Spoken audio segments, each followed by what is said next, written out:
이대로 가다간 진짜 끝장입니다. 그래서 우리는 결국 미국과 이스라엘에 추가 협상을 요청했습니다. 패트리어트 미사일 한 발에 45억 원. 실전엔 두 발이 기본이니 단 한 번의 방어에 90억 원이 넘는 천문학적 비용이 들었습니다. 더는 감당할 수 없었던 그 순간 회의실 구석에 앉아있던 한 젊은 참모가 조심스럽게 입을 열었습니다. 한국의 천궁이라는 무기 시스템을 검토해보시는 건 어떻겠습니까?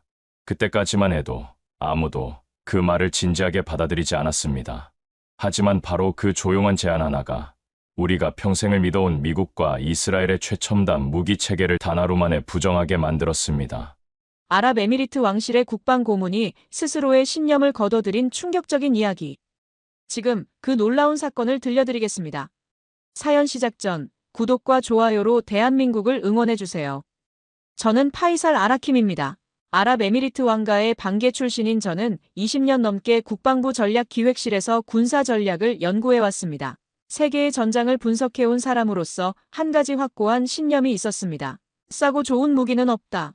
그것이 제가 배운 전쟁의 진리였고 한 번도 의심해본 적이 없는 철칙이었습니다. 제 어린 시절부터 말씀드리자면 저희 집안은 대대로 군인의 길을 걸어왔습니다. 조지타운 대학교에서 국제관계학을 전공하고 이후 하버드에서 전략학 석사과정을 마쳤습니다. 미국에서의 8년은 제게 서구 군사 문화에 대한 깊은 이해를 주었습니다. 펜타곤의 인턴십 프로그램에 참여하면서 미군의 체계적인 전력 분석 방법론을 배웠고 나토 합동훈련에도 참관할 기회가 있었습니다. 그때부터 저는 확신했습니다. 세계 최고의 군사기술은 미국에서 나온다고 말입니다. 우리는 미국의 무기 시스템에 의존해왔습니다. 패트리어트, 에이브럼스, 블랙호크 모두 익숙한 이름들이죠. 몇몇은 이스라엘의 시스템을 공동 운용했고 비용은 천문학적이었지만 아깝지 않다고 여겼습니다. 왜냐하면 생명을 지키는 일이기 때문입니다. 특히 저에게 강한 인상을 남긴 것은 2019년 사우디아라비아 아람코 석유시설 공격 사건이었습니다. 그때 저는 현장 분석관으로 파견되어 피해 상황을 직접 목격했습니다. 정교한 드론과 순항미사일 공격을 보며 현대전의 양상이 변하고 있음을 실감했습니다. 그 이후로 저는 더욱 확신했습니다. 검증된 서방 무기만이 우리를 지킬 수 있다고 말입니다. 그런 제가 한국산 무기라는 단어를 처음 들었을 때 느꼈던 감정은 솔직히 말해 반감에 가까웠습니다. 한국이? 설마 무기까지?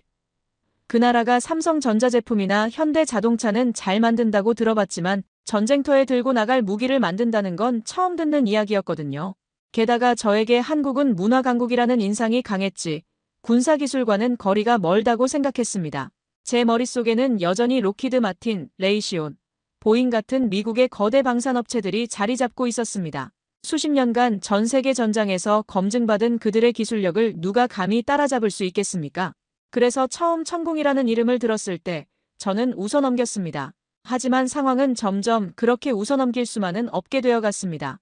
중동 지역의 안보 상황이 갈수록 복잡해지고 있었고 우리의 기존 방어 시스템으로는 새로운 위협에 대응하는 데 한계가 있음을 실감하고 있었습니다.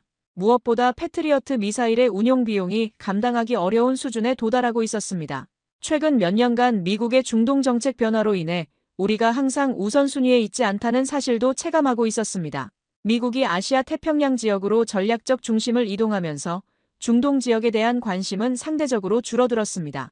무기 도입 절차도 예전보다 까다로워졌고 시간도 오래 걸리게 되었습니다. 몇 달 전 저는 한국에 가게 되었습니다. 처음엔 형식적인 시찰이라고 생각했습니다. 성능이야 어떻든 결국 계약은 미국이나 유럽이 가져가는 것이란 걸 누구보다 잘 알고 있었기 때문입니다. 중동 지역의 안보 체계에서 검증되지 않은 아시아 국가의 무기를 실제로 도입한다는 것은 상상하기 어려운 일이었으니까요. 하지만 그날 서울에서 저는 제 손으로 한국 무기를 직접 보고 만져봤습니다. 그날 이후 저는 제 삶의 많은 것을 다시 보기 시작했습니다. 우리는 미국제 방어 시스템이 최선이라고 믿고 있었습니다. 후티 반군의 움직임은 늘 위협적이었지만 우리가 가진 패트리어트 미사일이라면 충분히 막아낼 수 있을 거라 여겼습니다. 하지만 어느 날 예상보다 훨씬 정교하고 빠른 탄도 미사일이 우리 상공을 가르며 떨어졌고 그중 일부는 제대로 요격되지 못했습니다. 11월 중순의 어느 새벽이었습니다. 저는 긴급 호출을 받고 국방부 지하 상황실로 급히 향했습니다. 상황실의 대형 스크린에는 레이더가 포착한 여러 개의 붉은 점들이 우리 영토를 향해 빠르게 이동하고 있었습니다. 북쪽 국경 지역에서 발사된 것으로 추정되는 탄도미사일들이었습니다. 패트리어트 시스템 즉시 가동. 작전사령관이 명령을 내렸습니다. 우리의 자랑스러운 미사일 방어망이 작동하기 시작했습니다. 첫 번째 목표물에 대해 2발의 요격 미사일이 동시에 발사되었습니다. 이것은 표준 절차였습니다. 확실한 요격을 위해서는 반드시 2발을 함께 쏘는 것이 원칙이었습니다. 스크린을 통해 지켜보던 첫 번째 요격은 성공이었습니다. 두 번째, 세 번째도 마찬가지였습니다. 하지만 네 번째 목표물에서 문제가 발생했습니다. 적의 미사일이 예상보다 훨씬 복잡한 궤도로 움직이며 우리의 요격 미사일을 회피했습니다. 결국 그 미사일은 우리 영토 내 한 지역에 떨어졌습니다. 다행히 사막 지역이라 인명피해는 없었지만 충격은 컸습니다. 우리가 그토록 신뢰했던 패트리어트 시스템이 완벽하지 않다는 사실이 드러난 것입니다. 더 심각한 문제는 비용이었습니다. 그날 밤 소모된 패트리어트 미사일만 총 12발. 한 발당 가격을 계산해보니 실로 천문학적인 금액이었습니다. 현장에서는 긴급회의가 이어졌고 군 지휘부는 점점 불안해졌습니다. 패트리어트 한 발에 45억, 게다가 실전에서는 항상 2발을 함께 쏴야 하니 한 번의 방어에 90억 원이 넘는 비용이 들어갔습니다. 아무리 돈이 넘치는 나라라 해도 이건 감당하기 어려운 수치였습니다. 계산기를 두드리며 고개를 절레절레 젓는 장관들. 방어 예산이 더 이상 지속 가능하지 않다는 재무부 보고서. 우리 모두가 무언가 다른 해결책을 찾아야 한다는 걸 느끼고 있었습니다. 재무장관이 제출한 보고서는 더욱 충격적이었습니다. 현재의 방어 시스템을 유지할 경우 향후 10년간 필요한 예산이 국가 전체 예산의 20%에 달할 것이라는 분석이었습니다. 아무리 국방이 중요하다고 해도 이런 수준의 지출은 국가 경제 전체에 부담이 될 수밖에 없었습니다. 더 근본적인 문제도 있었습니다. 미국이 우리를 더 이상 최우선으로 여기지 않는다는 점이었습니다. 최근 몇 년간 미국의 외교 정책은 아시아 태평양 지역으로 무게중심이 이동했습니다. 중국과의 패권 경쟁에 모든 역량을 집중하면서 중동 지역에 대한 관심은 상대적으로 줄어들었습니다. 실제로 우리가 패트리어트 미사일 추가 도입을 요청했을 때도 미국 측의 반응은 미지근했습니다. 예전 같으면 일주일이면 해결될 일이 이제는 몇 달씩 걸리고 있었습니다. 검토하겠다는 답변만 계속 받고 있는 상황이었습니다. 그러던 중 국왕과 왕세자께서 저를 따로 부르셨습니다. 파이살, 다른 길은 없나? 그 물음은 곧 명령이었습니다. 그 자리엔 국방부 장관도 함께 있었고 우리는 대체 수단을 물색하기 시작했습니다. 미국의 차세대 무기는 아직 개발 단계였고 이스라엘은 자국 방어 시스템 수출에 소극적이었습니다. 게다가 최근 몇 년간 미국과 이스라엘의 밀착 노선은 우리 중동 국가들의 불편한 기류를 형성하고 있었죠. 우리 스스로도 그들의 우선순위가 아니라는 사실을 뼈저리게 느끼고 있었던 것입니다. 그때 한 젊은 참모가 조심스럽게 입을 열었습니다. 한국의 천궁이라는 무기 시스템을 한번 검토해 보시는 게 어떻겠습니까? 저는 그 말을 듣자마자 고개를 돌렸습니다. 한국이라고? 그 나라가 미사일을 만들어? 그걸 우리가 써? 그날 저의 반응은 그렇게 싸늘하고 무시로 가득했습니다. 처음 저는 천궁이라는 단어를 듣자마자 무심코 웃음을 터뜨렸습니다. 참모가 설명하길 탄도 미사일을 요격하는 한국산 시스템으로 이미 몇몇 국가에서 검토 중이라고 했지만 제 귀엔 제대로 들어오지 않았습니다.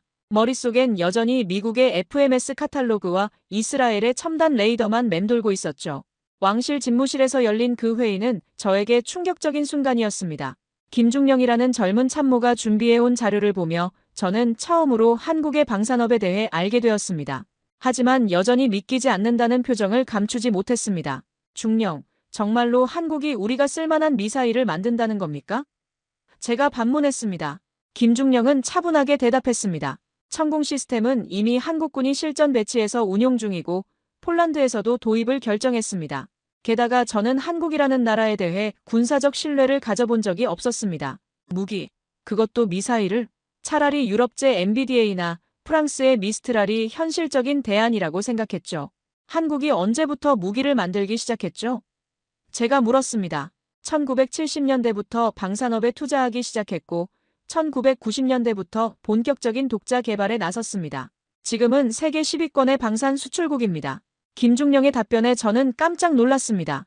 그동안 제가 얼마나 무지했는지 깨닫는 순간이었습니다. 사실 그 편견의 이면엔 자존심도 있었습니다. 저는 오랜 기간 미국 무기를 기준으로 군사 판단을 해온 사람이었습니다. 그런 저에게 한국 무기는 받아들이기 어려운 제안이었습니다. 자국의 방어를 위해 감히 한국을 검토해야 한다니 마음속에서 어떤 모멸감 같은 게 피어오르기까지 했습니다. 성능은 어떻습니까? 국방부 장관이 물었습니다. 김중령이 자료를 펼치며 설명하기 시작했습니다. 탐지 범위 100km, 요격 범위 40km, 동시 교전 목표 최대 6개입니다. 패트리어트와 비교하면 동등하거나 일부 영역에서는 더 우수한 성능을 보입니다.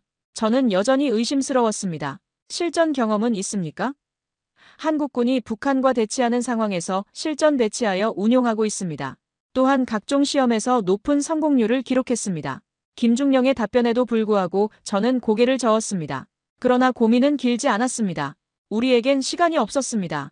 더는 실전에서 패배할 수 없었고 미사일 한 발 한 발이 수십억짜리라는 사실이 저희를 점점 벼랑 끝으로 몰고 있었습니다. 미국도 이스라엘도 우리를 우선시해주지 않았습니다.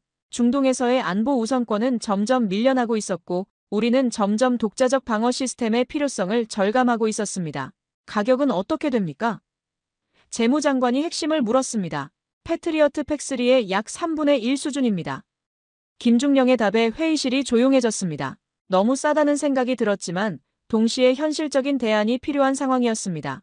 방위사업청 담당관이 조용히 말했습니다. 파이살, 직접 가서 확인해보는 것이 어떻겠나? 그 말에 저는 잠시 망설였습니다. 한국까지 가서 무기를 보러 간다는 것 자체가 저에게는 자존심 상하는 일이었습니다. 하지만 담당관의 말이 옳았습니다. 우리는 절체절명의 기로에 서 있었습니다. 그래서 저는 결국 결정을 내렸습니다. 한국에 직접 가보자. 웃으면서 거절했던 이름을 다시 입에 올리며 우리는 조용히 한국행 비행기에 몸을 실었습니다. 마음 한켠엔 아직도 의심이 가득했지만 그 속엔 작고 낯선 기대감이 어렴풋이 자리 잡고 있었습니다. 출발 전날 밤 저는 오랫동안 사막을 바라보며 생각에 잠겼습니다. 과연 한국이 우리의 기대에 부응할 수 있을까? 아니면 단순히 시간 낭비가 될 뿐일까? 수많은 의문이 머릿속을 맴돌았지만 전문가로서 모든 가능성을 열어두고 객관적으로 판단해야 한다는 책임감이 있었습니다. 한국행 비행기 안에서도 저는 계속 생각했습니다. 만약 한국의 무기가 정말 우수하다면 왜 지금까지 중동 지역에서 주목받지 못했을까? 혹시 우리가 놓치고 있는 무언가가 있는 것은 아닐까? 그 기대는 곧 아주 큰 충격으로 되돌아왔습니다. 서울에 도착한 날은 봄비가 내리던 흐린 오후였습니다. 공항부터 이동한 길은 말끔하게 정리되어 있었고 군수산업단지까지 이어진 도로는 놀랄 만큼 체계적이었습니다. 저는 처음엔 겉모습에 속지 않으려 했습니다. 포장 잘 된 것과 실제 실력은 다르니까요. 하지만 도착한 그 시설 내부에서 저는 처음으로 이건 뭔가 다르다는 예감을 받았습니다. 인천공항에서 나오자마자 저를 맞이한 것은 한국의 질서정연한 모습이었습니다. 공항 시설 자체가 매우 현대적이고 효율적으로 설계되어 있었습니다. 하지만 제가 더 인상 깊게 느낀 것은 사람들의 움직임이었습니다. 서두르지도 않고 여유롭지도 않은 그저 묵묵히 자신의 일을 해나가는 분위기였습니다. 우리를 마중 나온 한국 국방부 관계자들도 특별했습니다. 과도하게 친절하지도 않았고 그렇다고 무례하지도 않았습니다. 필요한 말만 하고 필요한 안내만 했습니다. 보통 무기를 판매하려는 업체들은 과도할 정도로 환대를 베푸는 경우가 많은데 한국 사람들은 달랐습니다.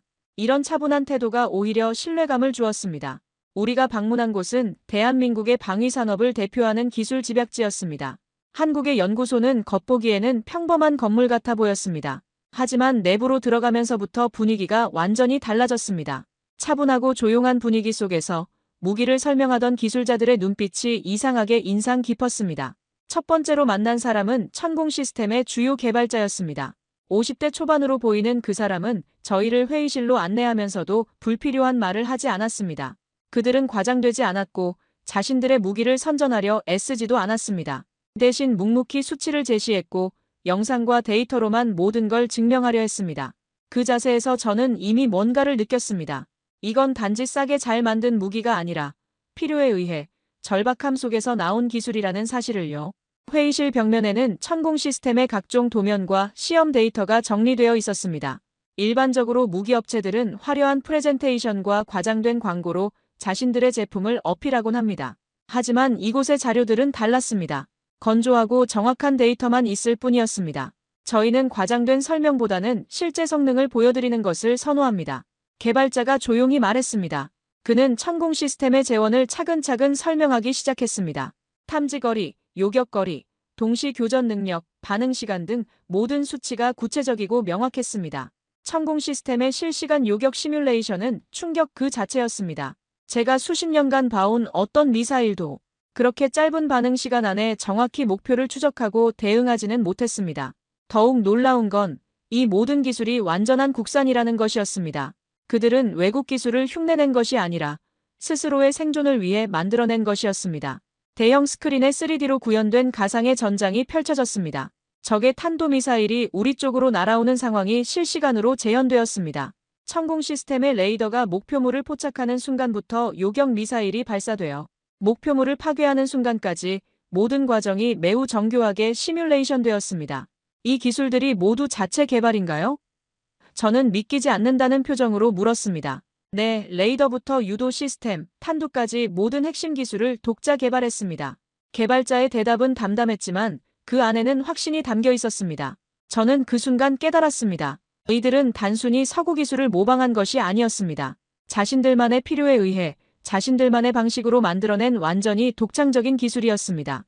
분단 상황에서 오는 절박함, 주변국들의 위협, 이런 현실이 이들로 하여금 진짜 기술력을 키우게 만든 것이었습니다. 그 자리에서 가격을 들었습니다. 한 발당 약 15억 원입니다. 담당자가 조용히 말했습니다. 저는 다시 한번 귀를 의심했습니다. 비용이 너무 적다는 생각이 들었지만 동시에 저렴해서가 아니라 필요 이상을 하지 않기에 그 가격이 나왔다는 걸 직감했습니다. 불필요한 장식이나 포장 없이 오직 실전만을 위한 설계. 그 효율성은 미국이나 유럽과는 전혀 다른 철학이었습니다. 어떻게 이런 가격이 가능합니까? 제가 물었습니다. 저희는 꼭 필요한 기능에만 집중했습니다. 화려한 부가 기능보다는 핵심 성능을 우선시했죠. 그리고 대량 생산을 통한 원가 절감도 이루어졌습니다. 개발자의 설명에 저는 고개를 끄덕였습니다. 그날 저녁 숙소로 돌아오는 차 안에서 저는 한참 동안 아무 말도 하지 못했습니다. 창밖으로 스쳐 지나가는 서울의 빌딩 숲을 바라보며 저는 속으로 이렇게 중얼거렸습니다. 이건 저렴해서가 아니라 진짜여서 합리적이구나. 한국의 기술자들이 보여준 것은 단순한 무기가 아니었습니다. 그것은 생존을 위한 절실함이 만들어낸 진정한 기술력이었습니다. 그리고 그 진실함이 바로 제가 찾던 답이었습니다. 그날 밤 저는 숙소에서 홀로 오래도록 생각에 잠겼습니다. 창밖으로는 서울의 야경이 조용히 빛나고 있었고 제 마음속에는 수많은 질문이 뒤섞여 있었습니다. 이 나라가 정말 내가 알고 있던 그 한국이 맞나? 우리가 그동안 무시해온 이 기술력의 본질은 무엇이었을까? 호텔방 책상 위에는 오늘 받은 천공 시스템 자료들이 놓여 있었습니다. 몇 번을 다시 들여다봐도 믿기지 않는 수치들이었습니다. 패트리어트와 비교했을 때 동등하거나 더 우수한 성능. 그런데 가격은 3분의 1. 상식적으로 이해하기 어려운 조합이었습니다. 잠이 오지 않아 호텔 비즈니스 센터에서 인터넷을 통해 한국의 방산업계에 대해 더 자세히 알아보기 시작했습니다. 그동안 제가 얼마나 무지했는지 깨닫는 순간이었습니다. 한국은 이미 세계 방산 수출 상위권 국가였고 K9 자주포는 전 세계에서 가장 많이 수출된 자주포 중 하나였습니다. 다음 날 우리는 천공 시스템의 실사격 훈련을 참관했습니다. 종합시험장으로 이동하는 길에서 저는 계속 긴장하고 있었습니다. 과연 실제로는 어떨까? 시뮬레이션과 실전은 분명 다를 텐데. 하지만 제 우려는 곧 기우였음이 드러났습니다. 시험장에 도착하자 완전 무장한 천공 시스템이 저희를 맞이했습니다. 발사대, 레이더, 지휘통제소가 실전과 동일하게 배치되어 있었고 한국군 병사들이 실제 작전 수행하듯 움직이고 있었습니다. 저는 처음으로 한국 군인들이 실전처럼 움직이는 모습을 보며 가슴이 뜨거워졌습니다. 그들은 말이 없었습니다. 묵묵히 움직이고 매뉴얼에 따라 오차없이 대응했습니다. 겉으론 단순해 보이는 미사일 발사였지만 그 안엔 고도로 정돈된 훈련과 끊임없는 반복, 그리고 실패하지 않겠다는 의지가 느껴졌습니다. 목표물 접근 중, 거리 80km, 통제소에서 차분한 음성이 들려왔습니다. 레이더 추적 중, 발사 준비 완료. 모든 과정이 기계처럼 정확하게 진행되었습니다. 그리고 마침내 발사. 라는 명령과 함께 천공 미사일이 하늘로 치솟았습니다. 미사일이 목표물을 향해 날아가는 모습을 대형 스크린으로 실시간 추적할 수 있었습니다. 레이더 화면에서 두 개의 점이 점점 가까워지더니 마침내 하나가 되는 순간 폭발음이 들렸습니다. 목표물 격파 확인. 통제소에서 환호성이 터져나왔습니다. 그 순간 저는 깨달았습니다. 한국은 단순히 무기를 잘 만드는 나라가 아니었습니다. 그들은 신뢰를 쌓는 방식을 알고 있었고 그 신뢰는 말이 아니라 행동으로 보여주고 있었습니다. 우리 중동 사람들은 종종 값을 중시합니다. 비싼 것일수록 믿을만하다는 생각이 있죠.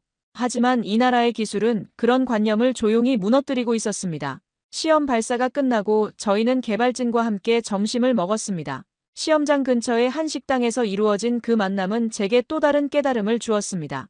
개발자들은 자신들의 성과를 자랑하려 하지 않았습니다. 대신 아직 부족한 점들, 앞으로 개선해야 할 부분들에 대해 더 많이 이야기했습니다.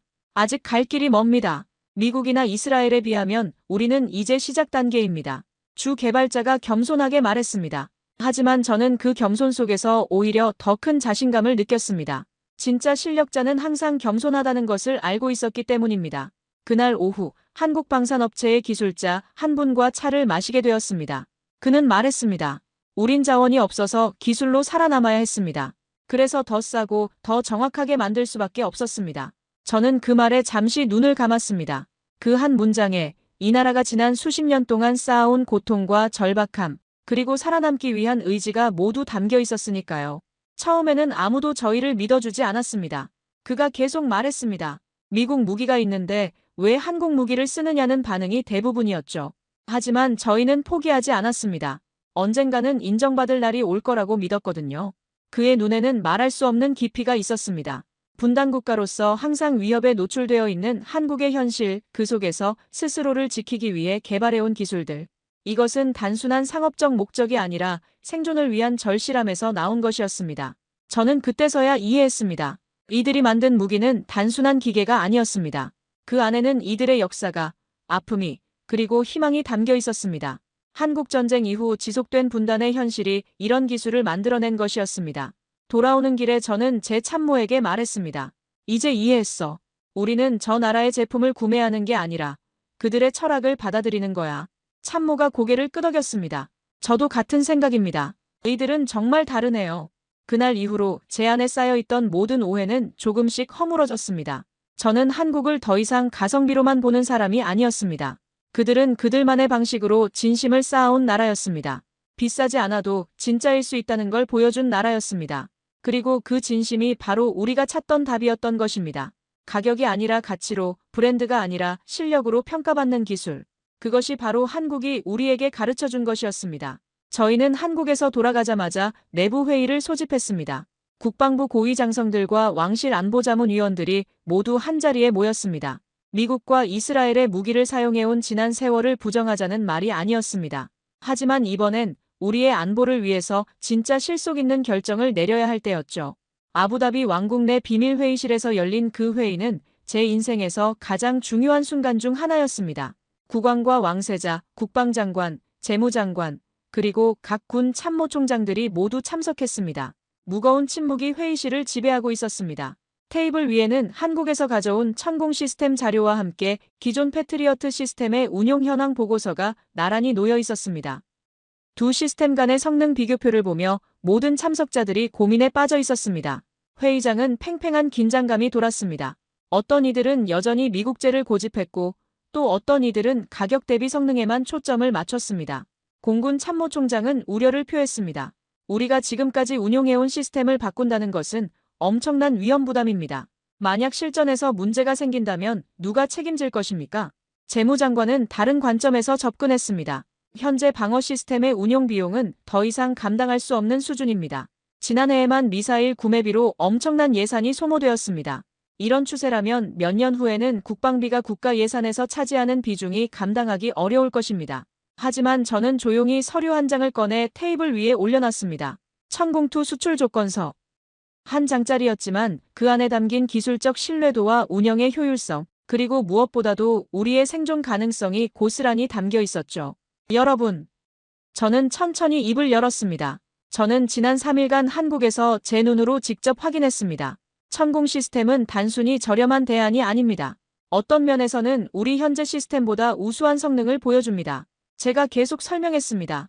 반응 속도, 동시 교전 능력, 그리고 무엇보다 운용의 편의성에서 뛰어난 장점을 보였습니다. 그리고 가격은 현재 우리가 사용하는 시스템의 3분의 1 수준입니다. 국방장관이 의구심을 표했습니다. 그렇게 좋다면 왜 다른 나라들은 아직 대량 도입하지 않는 겁니까? 저는 이미 예상한 질문이었습니다. 폴란드가 이미 계약을 체결했고 사우디아라비아도 검토 중입니다. 무엇보다 한국군이 자국 방어의 핵심으로 실전 배치했다는 사실이 가장 강력한 검증입니다. 왕세자께서 조용히 물으셨습니다. 파이살, 솔직히 말해보시오. 당신의 전문가적 판단으로 이 무기를 우리가 신뢰할 수 있겠습니까? 저는 잠시 침묵했습니다. 이 질문에 대한 답이 우리나라의 미래를 좌우할 수도 있었기 때문입니다. 지금 이 무기를 선택하지 않으면 다음 공격엔 우리 수도가 뚫릴지도 모릅니다.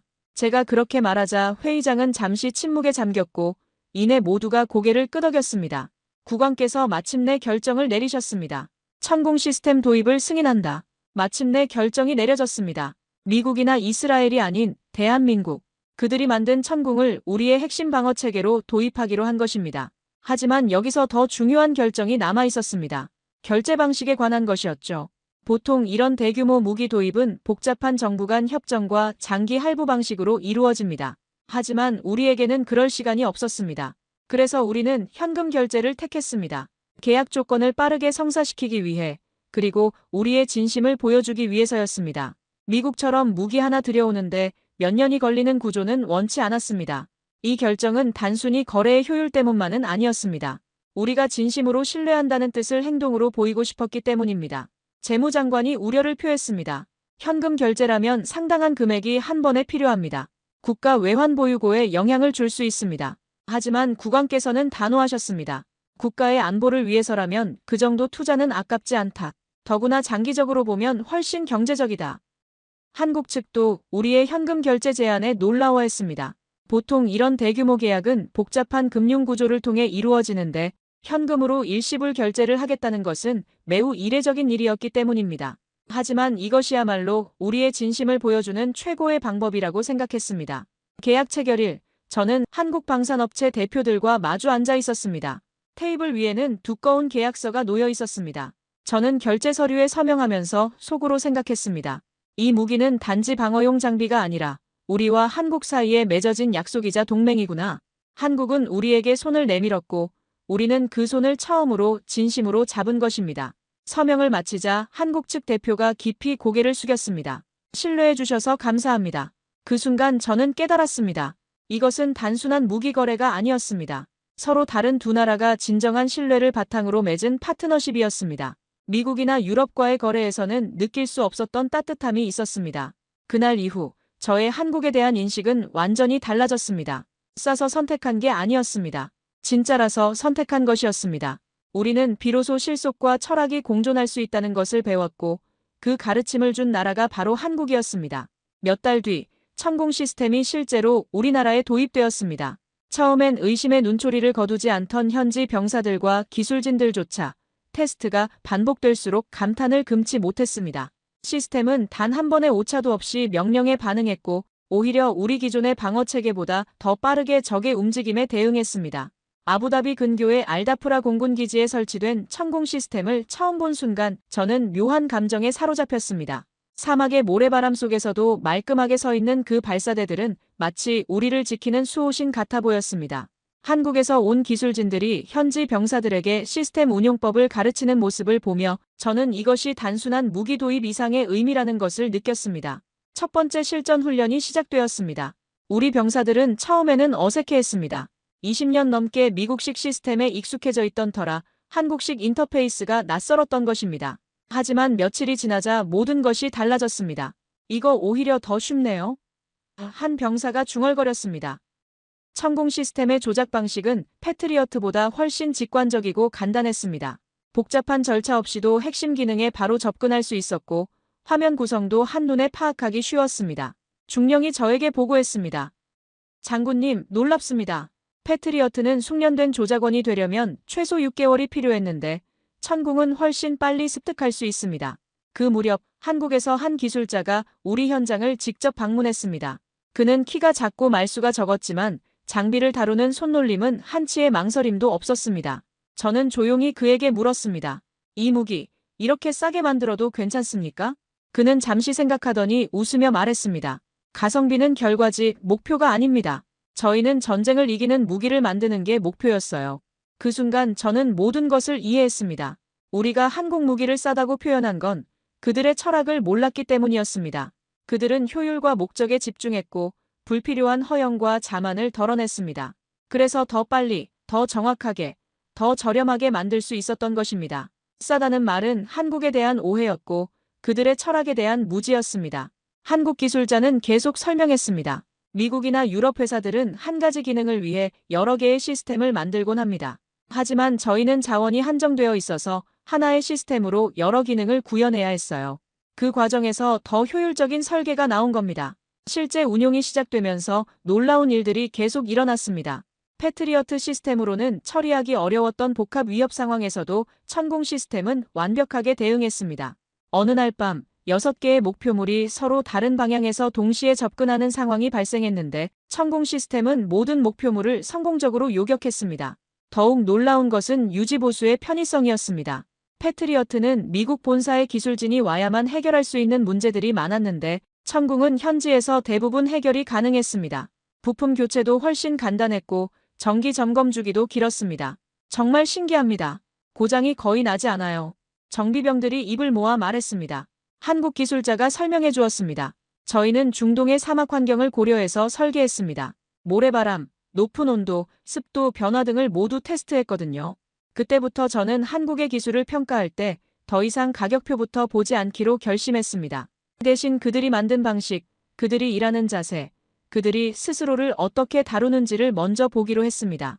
그리고 그 철학이야말로 우리나라가 배워야 할 가장 중요한 자산이라는 생각이 들었습니다. 한국 기술진들과의 교류가 늘어나면서 저는 그들의 근무 태도에도 감명을 받았습니다. 그들은 문제가 생기면 즉시 해결하려 했고 항상 더 나은 방법을 찾으려 노력했습니다. 어떤 때는 밤늦게까지 남아서 미세한 오차까지 조정하는 모습을 보기도 했습니다. 이 정도면 충분한데 왜 이렇게까지 하시나요?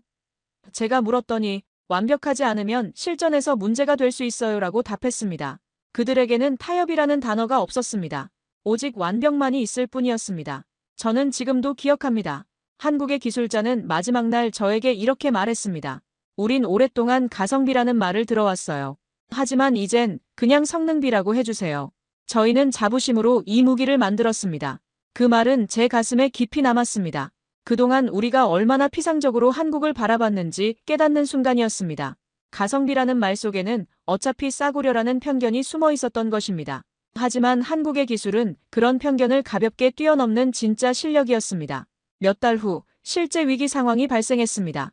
북쪽에서 날아온 미사일들이 우리 영공에 진입했습니다. 천공 시스템이 즉시 가동되었고 모든 목표물을 완벽하게 요격했습니다. 그날 밤 통제실에서는 환호성이 터져나왔습니다. 이젠 저도 누가 묻는다면 말할 겁니다. 한국 무기 싸서 좋은 게 아니에요. 진심이 담겨 있어서 좋은 겁니다. 가성비가 아니라 철학이었습니다. 그리고 그 철학이 우리의 하늘을 지키고 있었습니다. 한국에서 돌아온 후 저는 이전과는 다른 눈으로 우리 조국을 바라보게 되었습니다. 중동의 뜨거운 태양 아래 끝없이 펼쳐진 사막을 달리며 저는 마음속으로 그 나라를 수없이 되새겼습니다. 자동차 한 대, 미사일 한 기, 기술자 한 사람에 담긴 정신까지도 한국이 저에게 준 가르침을 우리나라에 어떻게 전파할 수 있을까 고민하기 시작했습니다. 단순히 무기를 도입한 것으로 끝날 일이 아니었습니다. 그들의 철학과 정신까지 배워야 진정한 의미가 있을 것이라고 생각했습니다. 아부다비 국방부 청사에서 열린 첫 번째 브리핑에서 저는 동료들에게 한국에서의 경험을 상세히 보고했습니다. 한국은 단순히 무기를 만드는 나라가 아닙니다.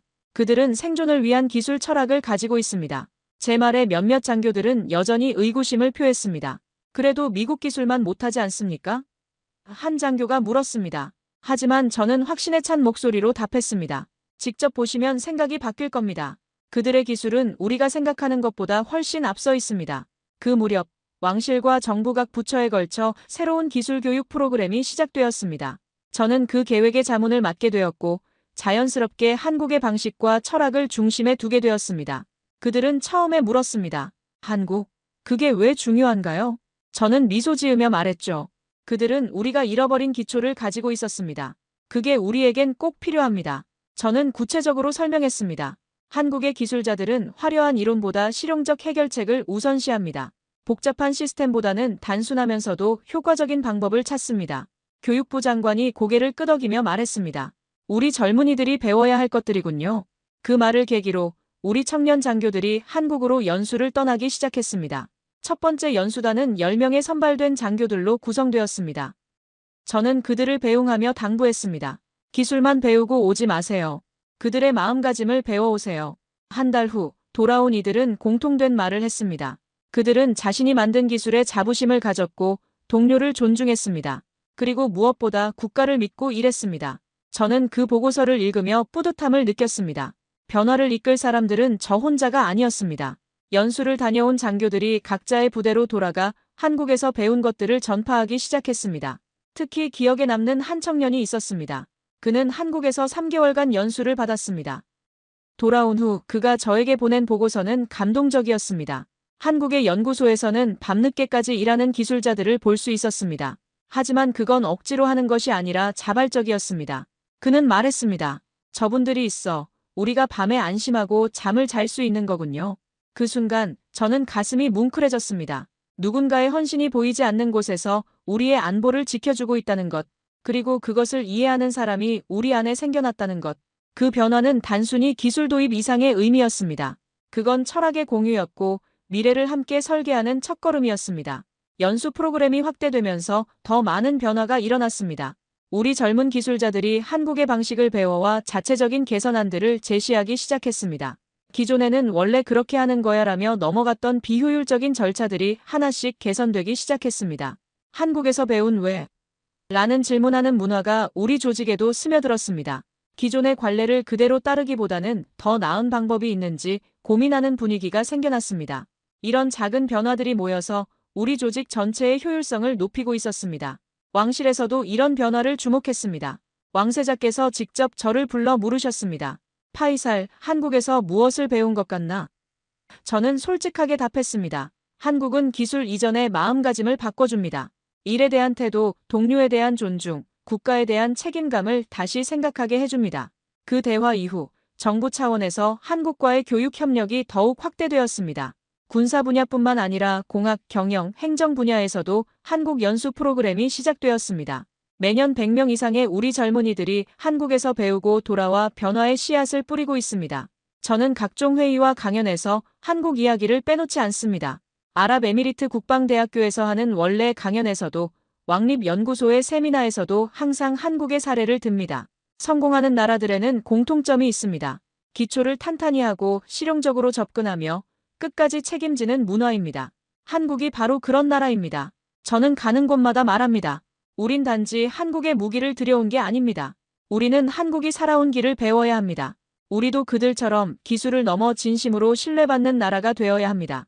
그리고 그 변화는 이미 시작되었습니다. 한국에서 배운 한 사람 한 사람이 우리나라의 미래를 바꿔가고 있습니다. 이것이 바로 한국이 우리에게 준 가장 큰 선물입니다. 지금 돌이켜보면 제 인생을 바꿔놓은 선택은 거창한 외교나 정치의 결과가 아니었습니다. 낯선 땅에서 만난 작은 체구의 기술자 한 사람, 그리고 그가 보여준 묵묵한 손놀림과 책임감이었습니다. 한국이라는 나라는 저에게 기술이 무엇을 위해 존재해야 하는지 처음으로 가르쳐준 곳이었습니다. 그들은 무기를 팔기 전에 신뢰를 먼저 건넸고 계산기보다 양심을 먼저 꺼내들었습니다.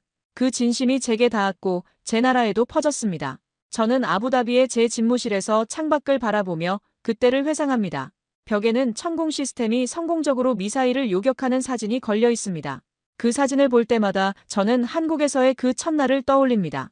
회의적이었던 제 마음, 그리고 그것을 완전히 바꿔놓은 한국 기술자들의 진심 말입니다. 우리 군 간부들 사이에서는 한국식으로 하자는 말이 하나의 기준이 되었습니다.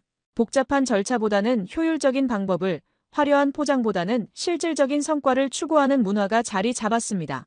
이것은 단순히 업무 방식의 변화가 아니라 사고방식의 전환이었습니다. 얼마 전에도 흥미로운 일이 있었습니다. 우리 공군 기지에서 정기 점검을 하던 중 천공 시스템에 작은 이상이 발견되었습니다. 예전 같으면 미국 본사에 연락해서 기술진이 올 때까지 기다려야 했을 겁니다. 하지만 한국에서 교육받은 우리 기술병들이 직접 문제를 해결했습니다.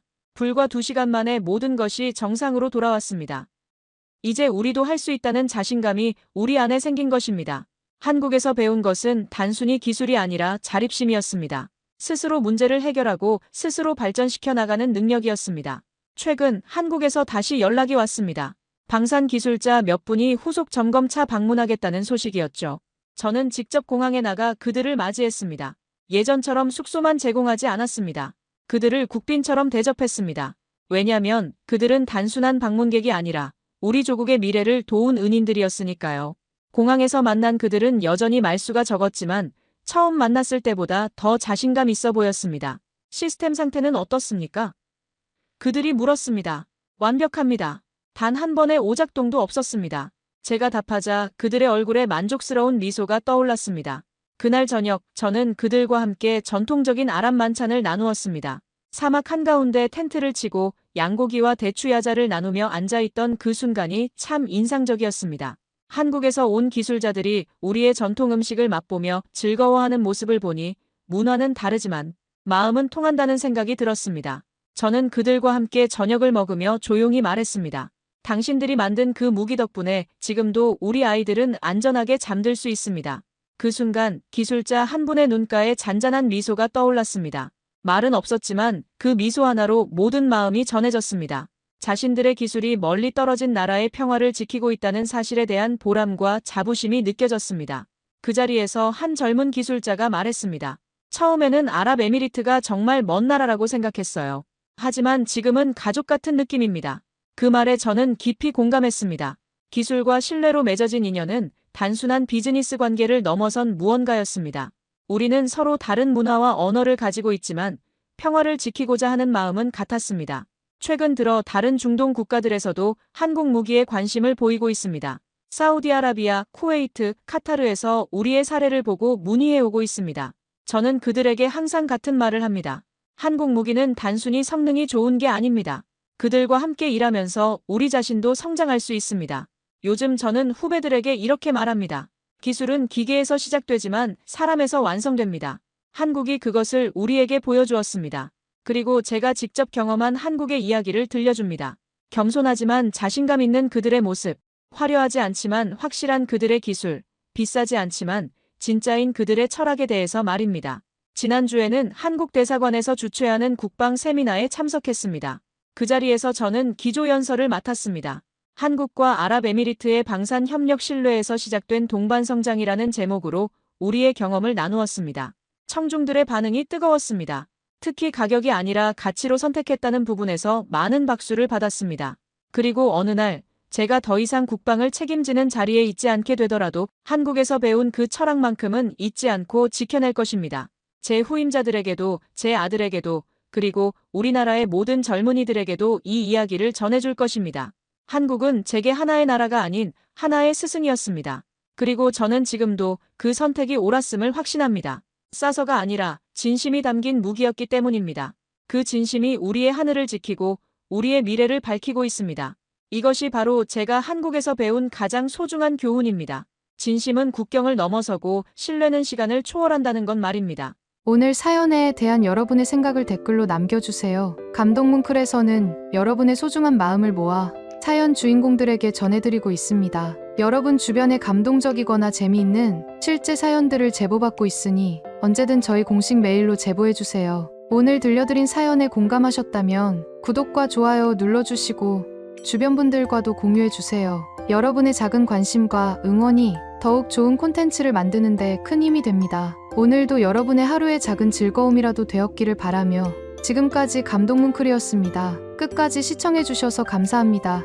다음에 더 감동적인 사연으로 찾아뵙겠습니다.